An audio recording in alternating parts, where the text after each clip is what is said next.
दिल्ली विधानसभा चुनाव में भाजपा ने बहुमत हासिल कर लिया है। बहुमत 36 का है। भाजपा ने 70 में से 48 सीटें जीतकर 27 साल बाद सत्ता में वापसी की है।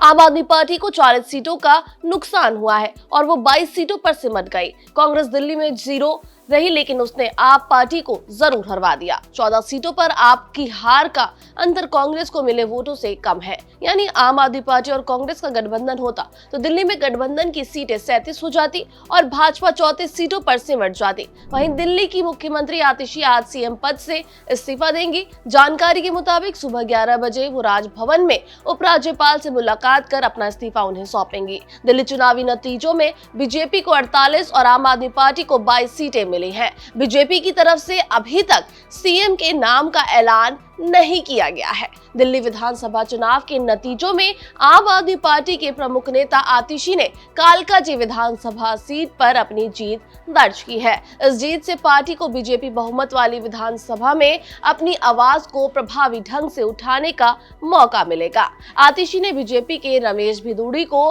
3500 से ज्यादा वोटों से हराया है। आम आदमी पार्टी के कई बड़े नेता चुनाव हार गए हैं। अरविंद केजरीवाल नई दिल्ली सीट से हार गए हैं। मनीष सिसोदिया को भी जंगपुरा सीट से हार का सामना करना पड़ा है। सौरभ भारद्वाज भी ग्रेटर कैलाश से चुनाव हार गए हैं। पार्टी के 3 मंत्री चुनाव जीतने में सफल रहे हैं। आम आदमी पार्टी सरकार में मंत्री रहे गोपाल राय, मुकेश अहलावत और इमरान हुसैन ने अपनी सीटों से जीत दर्ज की है। गोपाल राय ने बाबरपुर से 18,994 वोटों से, मुकेश अहलावत ने सुल्तानपुर माजरा से 17,126 वोटों से और इमरान हुसैन ने बल्ली मारान से 29,823 वोटों से जीत दर्ज की है। मीडिया रिपोर्ट्स में कहा गया है कि बीजेपी दिल्ली के अगले मुख्यमंत्री का नाम फाइनल करने के लिए अमित शाह के घर बैठक कर सकती है। जेपी नड्डा समेत कई बीजेपी नेता सुबह 11 बजे की गृह मंत्री के घर जाएंगे और दिल्ली चुनाव में जीत के बाद अब ये सवाल भी उठ रहा है, जो अहम सवाल है कि बीजेपी का सीएम का चेहरा कौन हो सकता है। दिल्ली बीजेपी प्रमुख सचदेवा ने